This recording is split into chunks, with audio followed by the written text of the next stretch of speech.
नमस्कार। चलिए आज बात करते हैं एक महाकाव्य के उस एक पल की। एक ऐसा पल जहां महीनों की निराशा उम्मीद की एक छोटी सी किरण से जा मिलती है। ये कहानी है अशोक वाटिका की उस मुलाकात की जिसने सच में सब कुछ बदल दिया। आइए इस पूरे इमोशनल मोमेंट को और करीब से समझते हैं।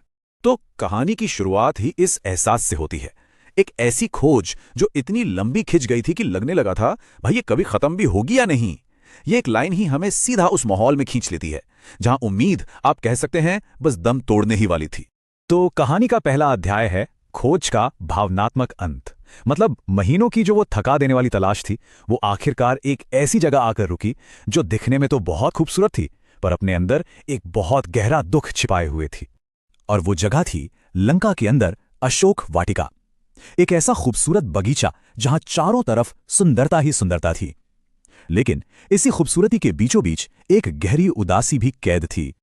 और यही इस जगह का पैराडॉक्स है ना? मतलब यही इसकी सबसे अजीब और खास बात है। एक तरफ ये वाटिका अपनी सुंदरता के लिए मशहूर थी, पर दूसरी तरफ यही सुंदरता एक बहुत गहरे दुख पर पड़े एक पर्दे जैसी थी।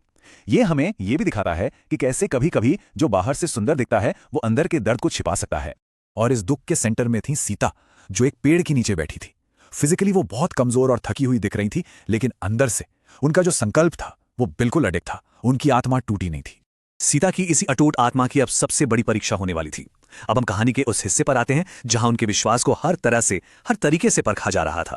अब देखिए, रावण उनकी विल पावर को तोड़ने की हर मुमकिन कोशिश कर रहा था। वो बार बार आता था, पहले तो प्यार से मनाने की फुसलाने की कोशिश करता, फिर जब उससे बात नहीं बनती तो डराता और आखिर में धमकाता। मतलब एक पूरा पैटर्न था, पर्सुएजन, इंटिमिडेशन और फिर थ्रेट्स। लेकिन रावण की हर कोशिश के जवाब में सीता का जवाब हमेशा एक ही होता था, एकदम दृढ़ और साफ। इससे पता चलता है कि उनका विश्वास कितना गहरा था। राम पर उनकी आस्था बिल्कुल अटूट थी।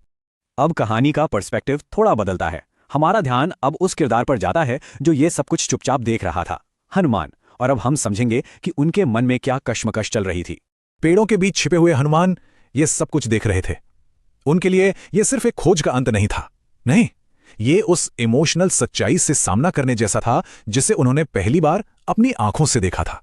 हनुमान के मन में उस वक्त इमोशंस का एक तूफान चल रहा था। एक तरफ सीता के लिए बहुत करुणा थी, तो दूसरी तरफ उनको कैद करने वालों के लिए जबरदस्त गुस्सा। लेकिन इन सबसे ऊपर था धैर्य, क्योंकि वो जानते थे कि उन्हें सही वक्त का इंतजार करना होगा। तो अब यहां सबसे बड़ा सवाल यह था कि सीधे सामने चले जाना तो बहुत रिस्की हो सकता था, तो फिर प्लान क्या था? हनुमान इस मुश्किल घड़ी में आखिर करने क्या वाले थे? और बस यहीं से कहानी अपने क्लाइमैक्स पर पहुंचती है, जहां निराशा के घने बादलों के बीच से उम्मीद की एक किरण निकलती है। एक ऐसी किरण जो सब कुछ बदलने वाली थी। हनुमान का प्लान बहुत सिंपल था लेकिन जीनियस था। पहला कदम, सही समय का इंतजार करो। और दूसरा, राम की अंगूठी को चुपके से सीता के पास गिरा दो ताकि उन्हें संदेश मिल सके। और देखिए, ये कोई मामूली अंगूठी नहीं थी, ये तो विश्वास का सबूत थी। एक ऐसा सिंबल जो ये साबित करने वाला था कि उम्मीद अभी जिंदा है और राम का संदेश उन तक पहुंच गया है। और जैसे ही सीता ने उस अंगूठी को देखा, उनकी आंखों में उम्मीद की एक चमक जाग उठी। सोचिए, महीनों के इंतजार और पीड़ा के बाद ये उनके लिए कितना बड़ा, कितना अविश्वसनीय पल रहा होगा। अब हम आते हैं उस बहुत जरूरी बातचीत पर जो इस घटना के बाद हुई। एक ऐसी बातचीत जहां बहुत सावधानी से भरोसे का एक पुल बनाया गया। अंगूठी गिराने के बाद हनुमान सामने आए और उन्होंने बहुत ही विनम्रता से अपना परिचय दिया। बताया कि वो राम के दूत हैं। उस वक्त सीता एक पूरी इमोशनल जर्नी से गुजरी। पहले तो उन्हें यकीन ही नहीं हुआ, फिर जब हनुमान ने राम का संदेश सुनाया तो उनका शक दूर हो गया। और आखिर में उनकी आंखों से जो आंसू बहे वो दुख के नहीं बल्कि उम्मीद के आंसू थे।